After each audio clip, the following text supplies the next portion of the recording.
کوئی ایشوز نہیں رہ گئے. میں آپ کو ایشوز بھی بتا دیتا ہوں, لیکن بتانے مجھے نہیں چاہیے, لیکن میں بتا دیتا ہوں آپ کو. ایشوز ان کے یہ ہیں کہ آپ بتائیں کہ یہ جو آپ نے پیٹرول کے جو لیوی جو اس کو فریز کیا اور الیکٹریسٹی کا کیا ہے, یہ پیسے ہم نے ان کو بتا دیا کہ پیسے کہاں سے آئیں گے. انہیں کہا جناب اچھا اگر پیسے ادھر سے آئیں گے جو پروونسز کچھ دیں گے اور کچھ ہمارے جو ہے ہم ایس او ایز وغیرہ, ہمیں اس کی وہ چاہیے, وہ جو آپ کے ایگریمنٹس ہیں ان کے ساتھ وہ چاہیے. یہ تو وہ مان گئے ہیں کہ ہم نے بیلنس کر کے دے دیے.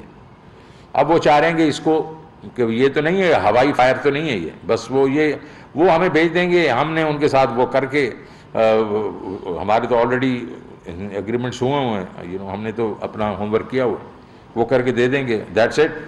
اس کے بعد وہ پھر ایم ای ایف پی میں چلے جائیں گے, اور پھر جب پہلے ہی اویلیبل جو ڈیٹ ہوگی بورڈ کی اس میں وہ لے جائیں گے اس کو. تو یہ تو اس لیے کوئی اتنا بڑا مسئلہ نہیں ہے.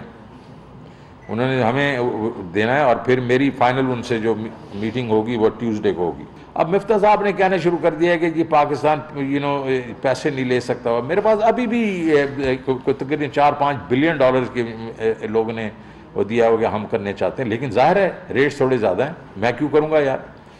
مفتاح صاحب کو ویسے بتائیں یار بھائی اپنے وقتوں کو دیکھ لو نا یار. تمہارے وقت میں تو یار ہمارے تو اسٹیٹ بینک کے ریزرو جو ہیں وہ 17 بلین 16.5 پہ کھڑے ہوئے ہیں یار, اور آپ کے وقت میں تو جا کے 1 مہینے کی امپورٹ نہیں تھی.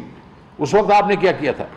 تو اسی لوگ سمجھتے ہیں کہ لوگوں کی یادداشتیں جو ہیں وہ بڑی تھوڑی ہیں, تو ان کو کہیں یار اپنا کام کرو.